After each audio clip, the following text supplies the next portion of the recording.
गीता के पति का निधन तभी हो गया था जब उसका बेटा बहुत छोटा था। गीता ने अपने बेटे को बहुत प्यार से पाल पोस कर बड़ा किया। सब जानते थे कि लड़कियों को गहनों का और कपड़ों का मेकअप का शौक होता है, लेकिन रोहित थोड़ा अलग था। उसे भी लहंगों का बड़ा शौक था। वो बार बार अपनी माँ से जिद करके खुद लहंगा पहनता। जब वो थोड़ा बड़ा होता है तो उसकी माँ उसे लहंगा पहनने से रोकने लगती है और वो ये सोच लेता है कि बड़ा होकर अपनी बीवी को अच्छे अच्छे लहंगे खरीद कर पहनवाएगा। और अब रोहित बड़ा हो ही जाता है तो उसकी शादी उसके करीबी रिश्तेदार की बेटी शालू से होती है।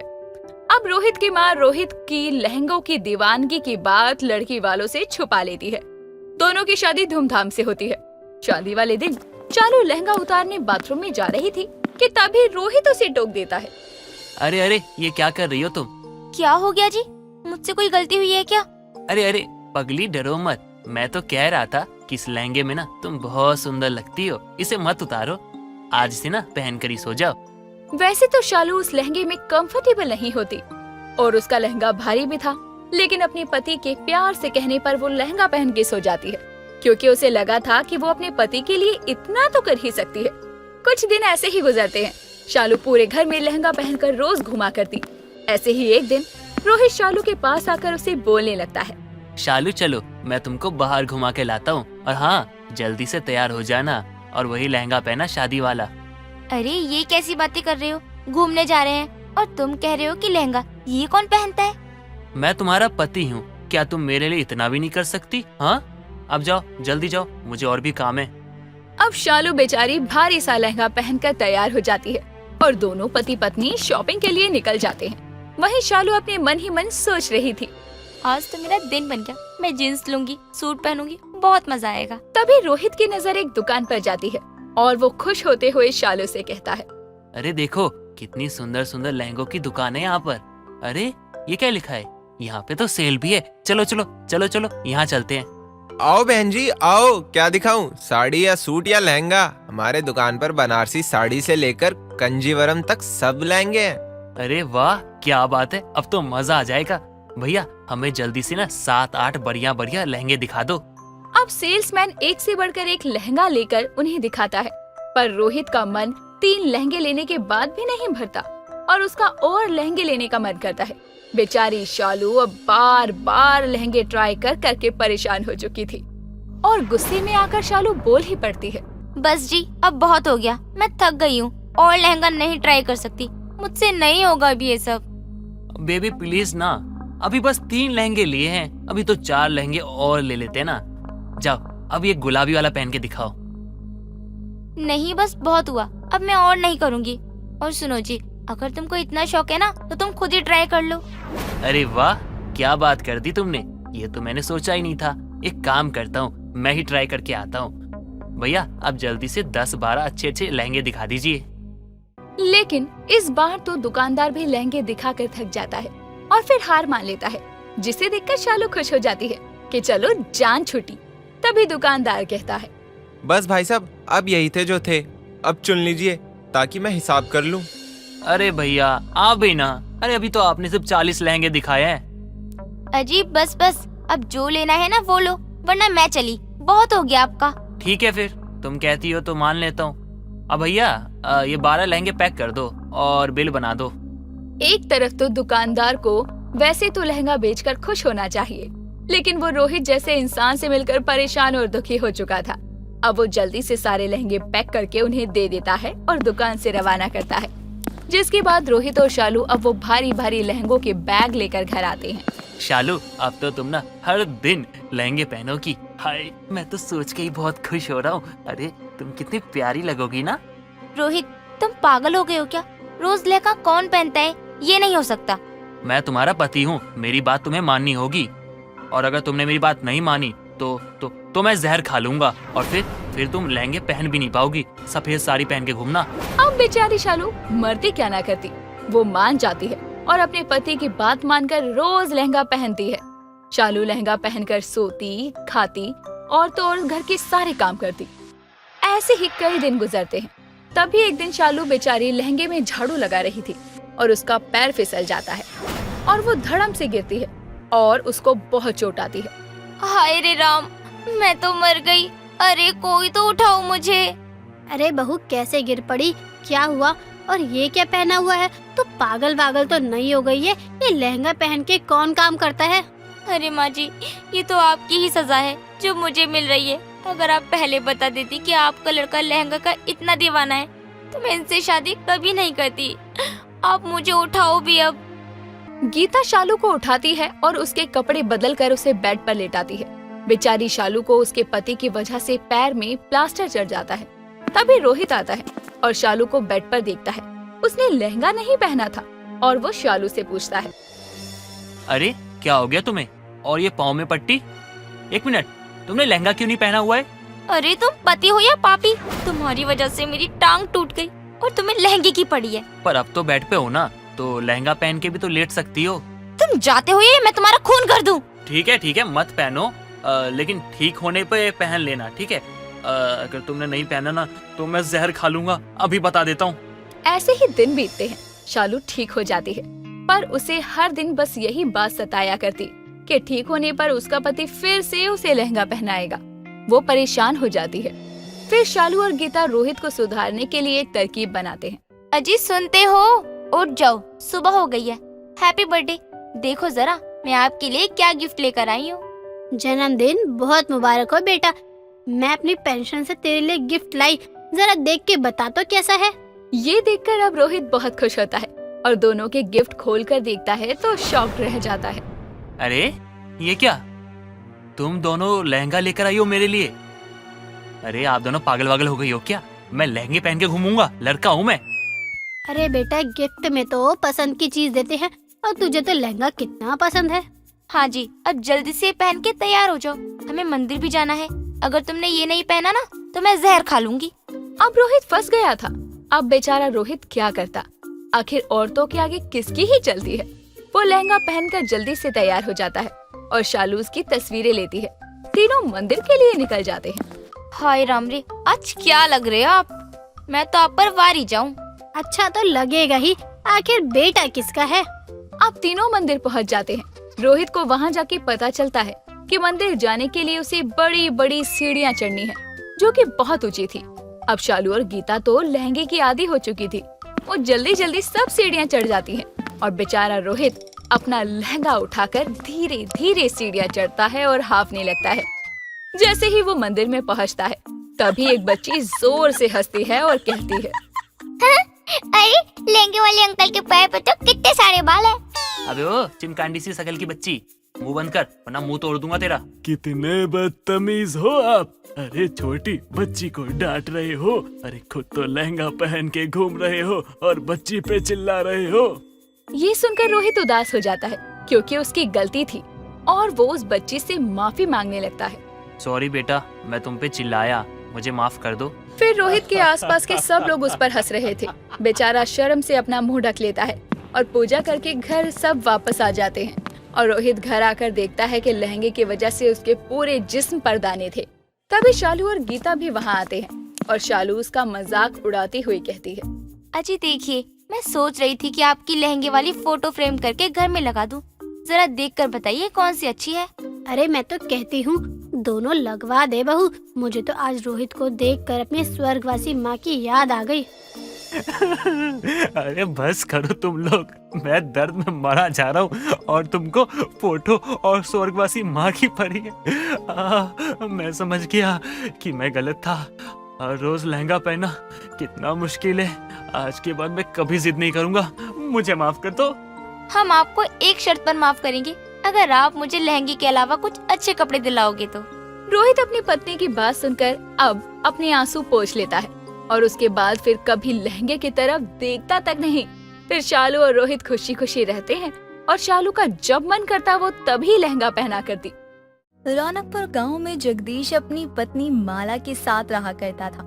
जगदीश बहुत मेहनती था, लेकिन उसकी मेहनत की आधी कमाई उसके साले पर खर्च होती थी। एक रोज सुबह सुबह जगदीश अपने गांव की टीनू चाय वाले की टपरी पर चाय पीने आता है। टीनू, एक कप चाय पिला दे और थोड़ा जल्दी बना दियो, खेत भी जाना है। सुबह से घर में आकर बैठ गया 1.5 फुटिया। दिल तो करता है इसे घूमने ले जाऊं और बस या ट्रेन के आगे धक्का दे दूं। जगदीश ये सोच ही रहा होता है कि तभी चाय वाला टीनू जगदीश को चाय का बिल 200 रुपए बताता है। अरे टीनू भाई, यहाँ जितने भी लोग चाय पी रहे हैं इन सब का हिसाब आप मुझे क्यों बता रहे हो? नहीं नहीं जगदीश, ये पूरे गांव का चाय का हिसाब नहीं है। ये जो तेरा साला 1.5 फुटिया चाय पीकर गया है उसी का हिसाब बता रहा है मेरा टीनू। हे प्रभु, मुझे बता दो, मैं शादी करके अपनी पत्नी लाया हूँ या उसका भाई दहेज में लेके आया हूँ जो यहाँ आकर मेरा आधा घर वाला बना हुआ है? इस 1.5 फुटिया ने ना मेरी नाक में दम कर रखा है हर जगह। मैं तेरा दुख समझ सकती हूँ जगदीश, लेकिन अभी तेरे दुख से ज्यादा पैसों की जरूरत है। ला दे ताकि मैं दूध लेकर आऊं। जगदीश जहाँ जाता उससे पहले ही उसका साला 1.5 फुटिया पहुँच चुका होता। अब जगदीश घर जाता है तो देखता है उसकी पत्नी माला उसके साले को गर्मा गर्म रोटी बनाकर खिला रही थी। वाह वाह, क्या बात है साले जी, बहुत भूख लग रही होगी ना चाय पीकर। माला, साले जी को 2 रोटी दो। आपको कितनी बार बताया है कि खाते वक्त दुश्मन को भी बुरा नहीं बोलते। एक आप है कि अरे माला, मैं तो कह ही रहा हूँ ना, खिलाओ इन्हें। मैंने कहाँ कुछ कहा? खाओ खाओ खाओ। क्या करके आया है आज फिर तू? आज फिर से प्यार से बात कर रहे हैं ये? जरूर तूने कोई कांड किया है। नहीं नहीं दीदी, कुछ नहीं किया मैंने। वो तो जीजा जी को बस सुनाने का मौका चाहिए। नहीं नहीं, मैं उन्हें देख लूंगी, तू खाना खा। और रोटी दूं? सब्जी भी लेगा ना? कैसी बनी है सब्जी? इससे पहले आप दोनों भाई बहन गाना गाना स्टार्ट कर दो कि भैया मेरे, बहना मेरी। इससे पहले मैं आप लोगों को बता देता हूँ, जब आप लोगों का हो जाए तो मुझे याद कर लेना, मैं भी यहीं पे हूँ। जगदीश उस वक्त तो वहाँ से गुस्से में बिना कुछ खाए खेत चला जाता है। लेकिन देर शाम जब वो खेत से लौट रहा होता है तो जगदीश देखता है उसकी साइकिल विमला के घर के बाहर लगी थी। ये साइकिल तो मेरी लग रही है। अरे नहीं नहीं, विमला काकी ने खरीदी होगी मेरी जैसी। ये यहाँ क्या कर रहा है? अरे साले जी, कैसे आना हुआ? चाय का पैसा मैंने दे दिया था, तो आप किस काम से आए थे यहाँ पे? अरे जीजा जी आप, मैं तो बस यही पूछने आया था कि विमला काकी, जीजा जी ने आपको पैसे दिए कि नहीं? वरना क्या आप देते पैसे? हाँ, और ये इतने सारे पैसे चोरी करके लाए हो क्या? इधर दो। वैसे भी जब से मेरी शादी हुई है तब से मेरे ऊपर तो 1.5 फुटिया का दोष लग गया है। इसकी मुझे बहुत जरूरत है, इसे मैं ही रखता हूँ। अरे जीजा जी, ये मेरे पैसे। अरे सुनिए तो। अब जगदीश घर आता है तो इधर माला रो रही होती है। हे भगवान, मैं तो लुट गई, बर्बाद हो गई। दिन दहाड़े मेरे दरवाजे से चोरी हो गई। चोरी हो गई? अरे क्या चोरी हो गया? तुम्हारा भाई तो नहीं चोरी हो गया? लेकिन अभी बाहर दिखा तो था मुझे घूमता हुआ। वैसे भी वो खुद चोर जैसा दिखता है, अगर उसको चोर चुरा के भी ले जाएंगे तो वो खुद कर्जे में डूब जाएंगे। अरे ये आप क्या कह रहे हैं? मेरा इकलौता भाई को भला चोर क्यों ले जाएगा? चोर तो आपकी साइकिल ले गया जो मेरे पिताजी ने आपको दहेज में दी थी। क्या? मेरी साइकिल ले गए? अब समझ में आया मुझे, वो चोर कोई और नहीं तुम्हारा भाई है, जो अभी विमला काकी के बाहर मुझे दिखा था, और मेरी साइकिल भी वही थी। अजी ये आप क्या कह रहे हैं? नहीं नहीं, वो ऐसा नहीं है, आप उसे गलत समझ रहे हैं। अरे दीदी, मैं नहीं जीजा जी की साइकिल बेची है ताकि वो नई साइकिल ले ले। अरे मेरा जुगनू, कितना सोचता है तू अपने जीजा जी के बारे में। और एक ये है जो हर वक्त मेरे भाई को भला बुरा कहते रहते हैं। पहले तो मेरे गांव में मेरी बदनामी करवा रहा था ये, और अब तो चोरी करने लग गया। और मेरी बात तुम ध्यान से सुन लो, आज के बाद तुम्हारा भाई मेरे घर में दिखना नहीं चाहिए, समझी तुम? आप मेरे भाई के बारे में कुछ अच्छा नहीं सोच सकते हैं क्या? वो खुद कह रहा है कि उसने साइकिल इसलिए बेची क्योंकि वो आपके लिए नई साइकिल लाना चाहता था। जगदीश अपने साले की हरकतों से परेशान था, लेकिन माला अपने भाई को हर चीज में सपोर्ट किया करती। बेचारा जगदीश भी अपनी पत्नी के आगे हार मान लेता है। अब ऐसे ही समय बीत रहा था।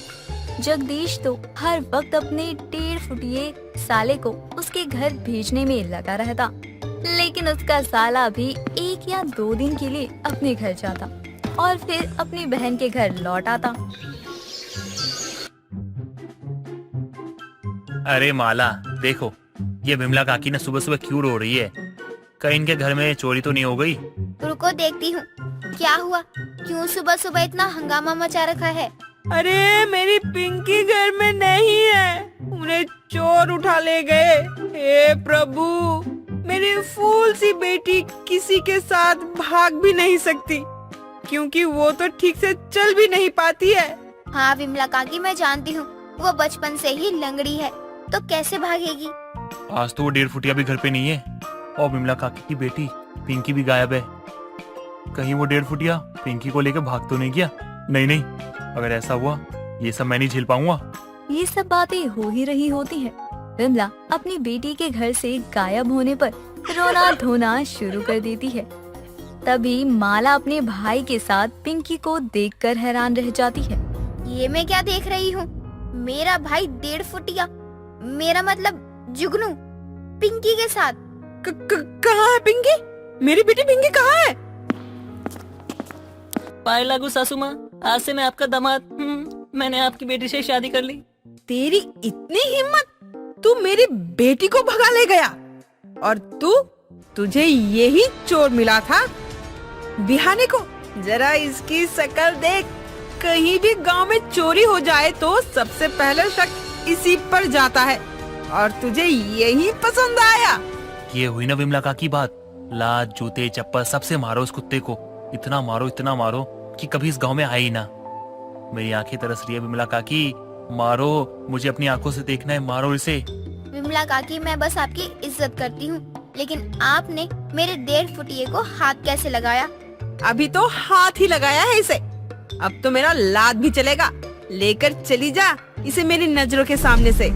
पूरे गांव में जगदीश की बदनामी हो रही थी कि उसके साले ने गांव का माहौल खराब करके रखा हुआ है। पहले तो उधारी चोरी ये सब करता था, लेकिन अब तो गांव की लड़कियों पर भी उसकी नजरें आ चुकी थी और उसने विमला की बेटी पिंकी से शादी तक कर ली है। अब देर शाम। अगर अब ये यहाँ रहा ना तो मैं घर छोड़ के चला जाऊंगा, समझी तुम? कहाँ जाएगा बेचारा, देखिए कितना उदास है। नहीं जुगनू, उदास नहीं होते हैं। अब शादी हो गई है तो आज ना तो कल बहू तो घर आएगी ही। अरे नहीं दीदी, मैं इस बात से दुखी नहीं हूँ, बल्कि मैं तो इस बात से दुखी हूँ कि आज मेरी शादी की पहली रात है और मैं ऐसे रो रहा हूँ। साले जी, जैसा आपने काम किया ना उस हिसाब से ना आपको जेल में होना चाहिए था। लेकिन भला हो विमला काकी का, जिन्होंने मेरे कारण आपको छोड़ दिया। अब तो आप मेरे भाई को जलील करने का मौका ही छोड़ दो, बेचारा पहले ही इतना परेशान है। हाँ, तुम सही कह रही हो। जलील भी उन्हें किया जाता है जिनके अंदर शर्म बची हो। इसे देख के लगता है इसके अंदर शर्म वरम कुछ है भी। शक्ल सूरत से चोर उचक्कर लगता ही है, कुछ भी नहीं बचा इसके पास। मुझे तो पिंकी के लिए अफसोस हो रहा है। बेचारी को ये नहीं पता कि वो किस मनुष्य के साथ जिंदगी बिताने का सोच रही है। दीदी, आप जीजा जी को चुप कराती है कि मैं यहाँ से जाऊँ। ऐसा है क्या? ऐसा है ना तो मैं तो बिल्कुल चुप नहीं होने वाला। अब अगली रोज विमला गांव में पंचायत बैठाती है, वो भी 1.5 फुटिया के खिलाफ। मैं अपनी बेटी को इस 1.5 फुटिया के साथ तब जाने दूंगी जब ये कमाने लगेगा और इस गांव में जगदीश के घर कम आना जाना करेगा। तो पहली बात तो ये सासू माँ, मेरा नाम जुगनू है, जुगनू। और हाँ, 1.5 फुटिया मत बोला करो मुझे, मैं आपका दामाद हूँ और दामाद भगवान का रूप होता है। और बात रही पैसे कमाने की, तो ठीक है, मैं पैसे कमाऊंगा, काम करूंगा मैं। और हाँ, अपने जीजाजी के घर भी कम आऊंगा, ये बात भी मैं मान लूंगा। अरे बिमला काकी, इतनी खुशी तो मुझे आज से पहले कभी नहीं हुई। आप तो भगवानो भगवान, आपने मुझे एक ही पल में ऐसे घटिया से साले से मुक्ति दिलवा दी। 1.5 फुटिया यानी जुगनू अपनी सास विमला की बात मानकर काम ढूंढता है और अपनी बहन के घर भी कम आना जाना करता है, जिसके बाद ही कुछ समय में पिंकी को विमला 1.5 फुटिया के साथ उसके घर जाने देती है। आरती दिखने में बहुत खूबसूरत थी, लेकिन एक कमी के कारण उसे हमेशा लड़के रिजेक्ट किया करते थे। एक दिन आरती अपनी माँ से कहती है, माँ देखो ना, मेरे कान कितने छोटे हैं और हमेशा लड़के वाले मेरे कान की वजह से मुझे रिजेक्ट कर देते हैं। आप मुझे अब बड़े झुमके दिलाओ ना, वरना मेरे कान बड़े करवा दो। कुछ भी करो, लेकिन कर दो। कैसी पागलों वाली बात कर रही है तू? पागल तो नहीं हो गई है? तुझे पता है मेरी शादी से पहले मुझे 10 लड़के देखने आए थे और सबने ही मना कर दिया था। फिर तेरे पापा आए और मुझे पसंद कर लिया, फिर हमारी शादी हो गई। माँ, आप कितनी बार झूठ बोलोगी? पहले कुछ और कहानी बनाती हो, फिर उसके बाद कुछ और कहानी। कभी तो आप एक ही कहानी बताया करो। बेटा, निराश नहीं होते, तेरी भी शादी जरूर होगी, भले ही उसमें वक्त लगेगा। हाँ, तब तक मैं छोटी कान वाली लड़की ऐसे ही वर्ड सुनती रहूं। वाह माँ, क्या बात है, आपको अपनी बेटी पर जरा भी तरस नहीं आता है। ठीक है, चल तुझे कुछ बड़े झुमके दिलवा दूं, ताकि तुझे कोई कुछ कहे ना। सुनीता आरती को बड़े झुमके दिलवा कर लाती है। ऐसे ही कुछ दिनों बाद आरती को विशाल नाम का लड़का देखने आता है और उन दोनों की शादी भी हो जाती है। शादी के कुछ महीनों तक बड़े अच्छे से दिन कट जाते हैं, लेकिन एक दिन आरती विशाल से कहती है, ए जी सुनिए ना, मुझे आपसे बहुत जरूरी बात करनी है। आपको पता है ना, मैंने बहुत दिनों से कुछ खरीदारी नहीं की है। अच्छा ऐसी बात है क्या? चलो फिर कुछ शॉपिंग करवा कर लेकर आते हैं तुम्हें। अरे बीवी को भी खुश रखना चाहिए, वरना दाना पानी दोनों बंद करवा देगी ये। क्यों, सही कह रहा हूँ ना मैं? अजी ऐसा कुछ नहीं है, बस मुझे झुमके दिलवा दीजिए। बहुत दिन हो गए, एक ही झुमका बार बार पहनती हूँ ना, अब आप नए झुमके दिलवा दो। बस इतनी सी बात? चलो अभी दिलवाता हूँ तुम्हें बड़े बड़े झुमके। विशाल आरती को झुमके दिलवाकर घर ले आता है। अगले दिन जब आरती अपने झुमके देख रही होती है, तभी उसके घर उनकी पड़ोसन आती है। अरे विवाह, तुमने तो बहुत खूबसूरत झुमके पहने हैं। मुझे तो बड़े ही प्यारे लग रहे हैं तुम्हारे झुमके। देखकर लग रहा है बहुत हैवी होगा। तुम्हारे कान में दर्द या कट जाना ऐसा कुछ नहीं होता है क्या? नहीं, अगर दर्द होते तो क्या मैं पहनती इतने बड़े झुमके? तुम भी हद करती हो आरती। तुमने खुद पहना हुआ है, फिर भी मुझसे पूछती हो। कैसी हद? अब मुझे लगा तो मैंने अपने दिल की बात बोल दी। वैसे एक बात पूछूं तुमसे, ये बड़े झुमके कहाँ से लिए? मुझे भी बता दो। वो क्या है ना, मुझे भी लेने हैं। बड़े ही प्यारे हैं ये झुमके। तुम्हें पता है, तुम्हारी जेठानी को भी बहुत पसंद है बड़े झुमके। उसको भी बहुत शौक है बड़े झुमके पहनने का, लेकिन बहुत डरती है कि अगर कान कट गए तो। उनको बड़े झुमके पहनने का शौक है, देख कर तो कभी लगा ही नहीं। वैसे उनका सोचना भी सही है, बड़े झुमके कान खराब कर देते हैं। हाँ तो किसने कहा है कि हर रोज पहनो? कभी कभार पहना करो, ताकि शौक भी पूरा हो जाए और कान भी ना कटे। विभा के बड़े झुमके देखकर आरती का भी मन मचलने लगता है और वो अपनी जेठानी निशा से कहती है, भाभी मुझे विवाह के जैसे बड़े झुमके पहनने हैं, क्या आप मुझे दिलवा सकती हो बाजार से? क्या बात कर रही हो आरती, पागल हो गई हो क्या? वैसे झुमके पहनने से कान कट जाते हैं, बेकार होता है। पैसे भी बर्बाद और हमारे कान भी कट जाते हैं। ठीक है भाभी, आप मुझे मत दिलाओ। मैं विशाल जी से बोलकर मंगवा लूंगी बड़े झुमके। अगर नहीं दिलवाए तो मैं खुद चली जाऊंगी। क्या हुआ, कहाँ जाने की बात हो रही है मेरी जान? विशाल जी, मुझे बड़े झुमके पहनने हैं और मैं चाहती हूँ कि आप मुझे आज ही दिलवाइए। अरे ये क्या बात हो गई? ऐसे कैसे शौक अचानक से बदल गए? पहले तो तुम छोटे झुमके पहना करती थी, अब अचानक से बड़े झुमके में शिफ्ट हो गई। अरे मन है मेरा, अगर मुझे मेरा हक नहीं मिला तो मैं खाना पीना कुछ भी नहीं खाऊंगी। मुझे चाहिए चाहिए चाहिए। बस आप इतना कह दो कि आप दिलवा रहे हो या नहीं। देवर जी, ले जाइए बड़े झुमके दिलवाने घर की छोटी बहू को, वरना कलेश कर देगी लगता है। आज झुमके लेकर ही तो मानेगी ये।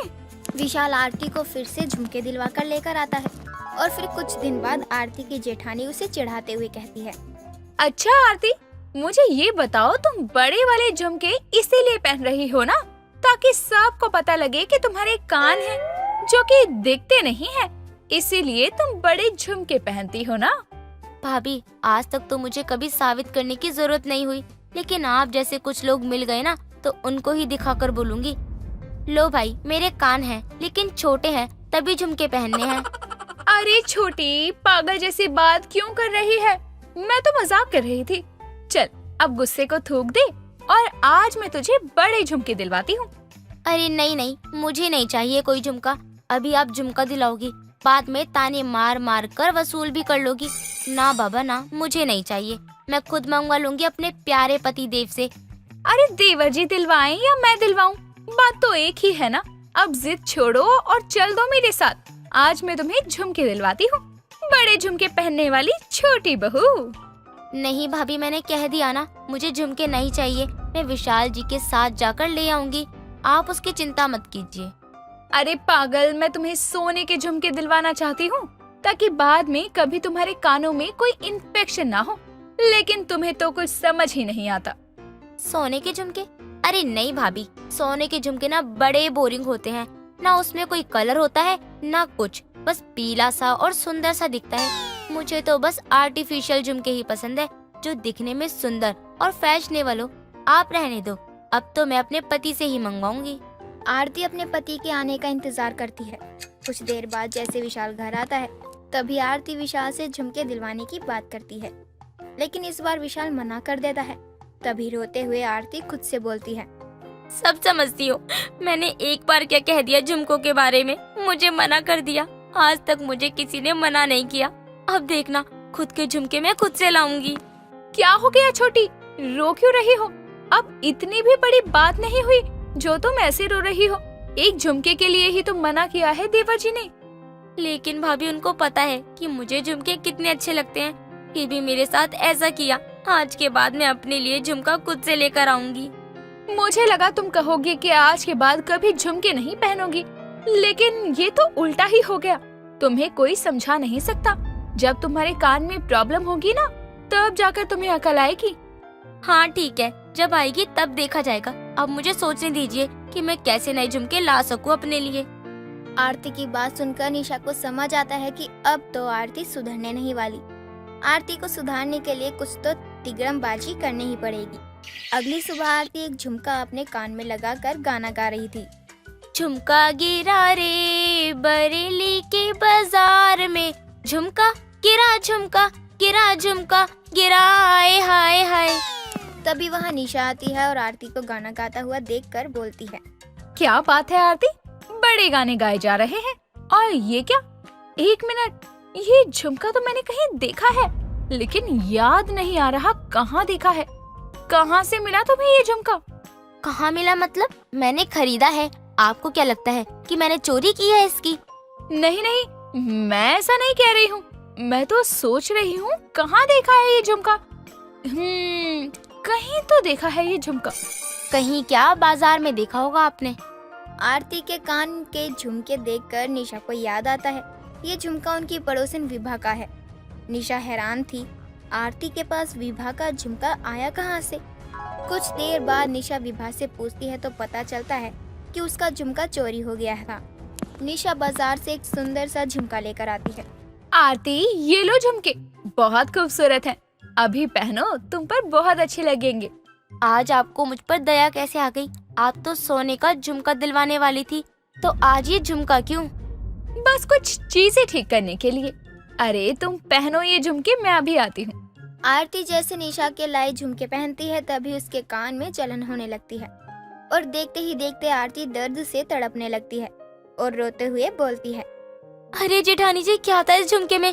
मेरा कान जल रहा है। ये झुमका पहनने के बाद उमा मर गई, बचा लो। कोई नहीं बचाएगा अब। जब तक तुम सच नहीं बोलती कि ये दूसरा झुमका कहाँ से आया, तब तक कोई दवा नहीं मिलेगी। और हाँ, मुझे यकीन नहीं हो रहा है कि तुमने अपनी इच्छा पूरी करने के लिए चोरी की है। भाभी, मुझे माफ कर दीजिए। आज के बाद दूसरों का क्या, मैं खुद का भी झुमका नहीं पहनूंगी। भाभी, मुझे दवा दे दीजिए। निशा आरती की बात सुनकर उसके कानों में दवा लगा देती है। इसके बाद आरती भी झुमके पहनना बंद कर देती है और अब छोटे कानों में छोटे सोने की बालियां डालकर रखती है। रोहित बहुत ही गरीब लड़का था जो एक कंपनी में वॉचमैन का काम करता था और उसी की तनख्वाह से अपना घर चलाता था। रोहित एक रोज शाम के समय काम से लौटकर घर आता है और चुपचाप हॉल में बड़ी कुर्सी पर बैठ जाता है। तभी उसकी माँ आशा उसके लिए पानी लेकर आती है और उसे उदास बैठे देखकर कहती है, क्या बात है बेटा, आज तू काम से बड़ी जल्दी वापस आ गया और तू इतना परेशान क्यों है? माँ, आज काम में मन नहीं लग रहा था, इसलिए जल्दी घर वापस आ गया। क्या हुआ? जरूर कोई बात है, तभी तू काम छोड़कर वापस घर आ गया। बताना क्या बात है? माँ, आज नेहा की बहुत याद आ रही है। मन कर रहा है उसके ससुराल जाकर उससे मिल लूं। वैसे भी त्योहार आने वाला है, दीपावली, फिर उसके बाद भाई दूज भी आएगा और इस बार ना पहला ऐसा भाई दूज होगा जब मेरी प्यारी बहन मेरे साथ नहीं होगी। मैं समझ रही हूँ बेटा तेरी भावना को। तू अपनी बहन से बहुत प्यार करता है ना, इसलिए तुझे उसकी इतनी चिंता रहती है। लेकिन तू तो जानता है ना कि हम लोग उसके ससुराल वालों के आगे कुछ नहीं है। कहाँ उसके ससुराल वाले इतने अमीर और हम इतने गरीब। माँ, गरीब है तो क्या हुआ, गरीब भाई का भाई दूज नहीं होता क्या? मैं तो अपनी बहन को जरूर लेने जाऊंगा भाई दूज के दिन। हाँ ठीक है, लेकिन उसके लिए हमें पहले उसके ससुराल वालों से इजाजत लेनी पड़ेगी और वो तेरी बहन का ससुराल है, इसलिए तुझे वहाँ जाने से पहले सभी लोगों के लिए तोहफे का इंतजाम करना होगा। ऐसे खाली हाथ थोड़ी ना जा सकता है। माँ, बात तो आपकी बिल्कुल सही है, लेकिन उसमें तो टाइम है ना। पहले जो कल है उसके बारे में सोचें। कल क्या है बेटा, मुझे याद नहीं है। माँ, आप अपनी बेटी का बर्थडे कैसे भूल सकती हो? अगर उसकी शादी नहीं हुई होती ना तो 10 दिन पहले ही वो पूरा घर सर पे उठा के रखती और खुद ही सबको चिल्ला चिल्ला कर बता देती कि मेरा बर्थडे आने वाला है। हाँ बेटा, मैं तो भूल ही गई थी। क्या करूँ, पढ़ी लिखी नहीं हूँ ना, लेकिन फिर भी ऐसे खाली हाथ जाना ठीक नहीं है। खाली हाथ क्यों जाऊंगा माँ, आपके हाथ के बने हुए पेड़ है ना जो हर बर्थडे पे वो बनवाती थी, आप मुझे वही बनाकर दे देना, मैं वही लेकर जाऊंगा। हम गरीब है तो क्या हुआ, हमारी जितनी हैसियत है हम वही तो करेंगे ना, और वही लेके जाएंगे।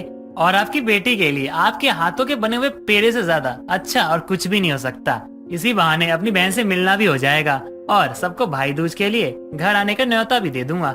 हाँ बेटा, ये तूने सही कहा, लेकिन थोड़ा आराम से बात करिए उसके ससुराल वालों से, वरना कहीं वो लोग नेहा को मायके भेजने के लिए नहीं माने तो। वो लोग नहीं मानेंगे तो क्या हो गया माँ, मैं खुद जाऊंगा अपनी बहन के घर भाई दूज मनाने, तब तक मैं पैसों का इंतजाम भी कर लूंगा। कुछ भी हो जाए लेकिन इस गरीब भाई का भाई दूज तो होके रहेगा, कोई इसे रोक नहीं सकता। अच्छा ठीक है, चले जाना मिलने। अब खुश? अब जाके हाथ मुंह धो ले और खाना खा ले, सुबह टाइम से चले जाना। अगले दिन सुबह रोहित जल्दी से तैयार होकर अपनी बहन नेहा से मिलने के लिए निकलने ही वाला होता है कि तभी उसकी माँ आशा उसे रोकते हुए कहती है, आज मेरे बेटे के चेहरे की खुशी तो देखो, बिना उठाए न उठने वाला इंसान आज बिना उठाए ही उठ गया और तैयार भी हो गया। कितना समझदार हो गया है मेरा बेटा। माँ आपने ये बताने के लिए मुझे रोका है, जाने दीजिए ना माँ, लेट हो रहा है, अगर टाइम पे नहीं पहुँचा तो शाम को छुट्टी नहीं मिलेगी। जानती हूँ आज तुझे अपनी बहन से मिलने की बहुत जल्दी है, लेकिन लगता है अपनी रात वाली बात तो खुद ही भूल गया, बिना पेड़े लिए भागे ही जा रहा है। वहाँ पहुँचकर मुंह मीठा किससे करवाएगा अपनी बहन का। हाँ माँ, ये तो मैं भूल ही गया था। अच्छा हुआ आपने याद दिला दिया। अच्छा अब मैं चलता हूँ, रात को मिलूंगा आपसे। रोहित इतना कहकर अपने काम पर जाने के लिए निकल जाता है। थोड़ी देर बाद वो शाम के समय अपनी माँ के दिए हुए पेड़े लेकर अपनी बहन के घर पहुँचता है और देखता है कि पूरा घर मेहमानों से भरा होता है और उनके घर में पार्टी चल रही होती है। तभी नेहा की नजर दरवाजे पर खड़े अपने भाई पर जाती है और वो भागते हुए उसके पास आती है और कहती है, भाई आप यहाँ कैसे? मैं आपको बता नहीं सकती हूँ कि मैं आपको यहाँ देखकर कितनी खुश हूँ। मुझे लगा कि आप मेरा बर्थडे भूल गए। बहन ऐसा कभी हुआ है कि तेरा बर्थडे हो और तेरा भाई तुझे विश करने ना आए? आप इतने दिन बाद क्यों आए? आपको पता है मुझे आपकी कितनी याद आ रही थी। माँ कैसी है? हाँ मुझे भी तेरी बहुत याद आई, तभी तो तेरे बर्थडे पे तुझे मिलने आ गया। ये ले, माँ ने ना इन पेड़ों के रूप में ना आशीर्वाद भेजा तेरे लिए। ये तेरे जन्मदिन की पार्टी चली है क्या? हाँ भाई, ये मेरे जन्मदिन की ही पार्टी है, आप अंदर आइए ना। नहीं बहन, रहने दे। जब तेरे ससुराल वालों ने हमें इस लायक नहीं समझा कि हमें अपनी खुशी में शामिल करे तो मुझे नहीं आना है। तुझसे मिलने का बहुत दिल कर रहा था इसलिए मैं आ गया, वरना मैं कभी नहीं आता। नेहा और उसके भाई रोहित की सारी बातें उनसे कुछ दूर खड़ी नेहा की सास उर्मिला सुन लेती है, जिसे सुनने के बाद वो उनके पास आती है और गुस्से में कहती है, तुम इस गरीब हालत में यहाँ क्या कर रहे हो? कम से कम अपनी बहन के घर आने से पहले ढंग के कपड़े तो पहन लेते। तुम्हें शर्म नहीं आती है ऐसे बिना बुलाए किसी के भी घर में आने में? और तुम बहू, तुम्हें इस गरीबी से उठा लाए इसका मतलब ये नहीं कि तुम्हारे सभी घर वालों को हम गोद ले लेंगे। इनसे बोलो कि दोबारा यहाँ ना दिखाई दे। देखिए मुझे नहीं पता था यहाँ पे पार्टी चल रही है, वरना मैं यहाँ कभी नहीं आता। मैं यहाँ पार्टी एंजॉय करने के लिए नहीं, मैं अपनी बहन से मिलने आया था। अब मैं चलता हूँ, हो सके ना तो मेरी बहन को उसके गरीब भाई का भाई दूज करने के लिए जरूर भेज दीजिएगा। रोहित इतना कहकर वहाँ से चला जाता है। अपने भाई की इतनी बेइज्जती देखकर नेहा भी रोते हुए वहाँ से चली जाती है। ऐसे ही समय बीतता है और भाई दूज का दिन आ जाता है। रोहित जैसे तैसे करके अपनी बहन के ससुराल वालों के लिए तोहफे लेकर उनके घर जाता है और अपनी बहन की सास उर्मिला से हाथ जोड़कर कहता है, आंटी जी आज तो भाई दूज है, कम से कम आज तो मुझे अपनी बहन को अपने घर ले जाने दीजिए। तुम फिर आ गए? मैंने बोला था ना कि अब वो तुम्हारी बहन नहीं है, इस बड़े घर की बहू है और वो तुम्हारे गरीब घर में नहीं जाएगी। गरीबों का कोई त्योहार नहीं होता। माँ जी जाने दीजिए, आज भैया दूज है, आज के दिन तो मना मत करिए। बड़े बेशर्म आदमी हो तुम। मैंने तुमसे कहा था ना कि ये तुम्हारे घर नहीं जाएगी, और अगर तुम्हारे साथ जाएगी तो दोबारा इस घर में नहीं आएगी, और अब तुम मेरे घर दोबारा मत आना। उर्मिला की बात सुनकर रोहित बहुत दुखी हो जाता है और आगे बिना कुछ बोले ही अकेले ही अपने घर चला जाता है और अपनी माँ को सारी बातें बताते हुए कहता है, माँ, इस बार मेरी बहन अपने गरीब भाई का भाई दूज नहीं कर पाएगी। उसके ससुराल वालों ने मुझे धक्के मार कर निकाल दिया और उसे आने भी नहीं दिया। क्या सच में इस बार मेरा भाई दूज नहीं होगा माँ? रोहित इतना कहकर उदास होकर अपने कमरे में चला जाता है। वहीं दूसरी तरफ नेहा अपने भाई का भाई दूज ना कर पाने की वजह से अपने कमरे में बैठी रो रही होती है। तभी उसकी ननद शालिनी वहाँ आती है। उसे देखते ही नेहा उसे रोते हुए सारी बातें बता देती है, जिसे सुनने के बाद वो नेहा का हाथ पकड़कर अपनी माँ के कमरे में लेकर जाती है और गुस्से में कहती है, माँ, ये क्या तरीका है किसी के साथ ऐसे बात करने का? आज आपके पास पैसा है तो आप इंसानियत ही भूल गयी। आज आपने जो भी भाभी के भाई के साथ किया वो भी सिर्फ इसलिए क्योंकि वो गरीब है। अगर मेरे ससुराल वालों ने भाई के साथ ऐसा किया होता तो आपको कैसा लगता? क्योंकि बुरा मत मानिएगा, लेकिन मेरे ससुराल वाले आपसे कई ज्यादा अमीर हैं। रिश्ते अमीरी और गरीबी देखकर नहीं, दिल से निभाए जाते हैं। जाने दीजिए ननद जी, आपको माँ जी से ऐसी बात नहीं करनी चाहिए। देखा माँ, आपने भाभी के भाई की कितनी इंसल्ट करी, फिर भी वो आपकी तरफ से ही बोल रही है। एक बार सोचकर देखिए, क्या आपने जो किया सही किया है? अपनी बेटी शालिनी की बात सुनकर उर्मिला की आंखें खुल जाती हैं और उसे अपने बर्ताव पर बहुत शर्मिंदगी महसूस होती है, जिसके बाद वो अपनी बहू से अपनी गलती की माफी मांगती है और उसे खुद अपने साथ भाई दूज के लिए उसके मायके लेकर जाती है और उसके परिवार वालों से भी माफी मांगती है। इस तरह से एक गरीब भाई का भाई दूज पूरे रीति रिवाज से और खुशी के साथ पूरा हो जाता है।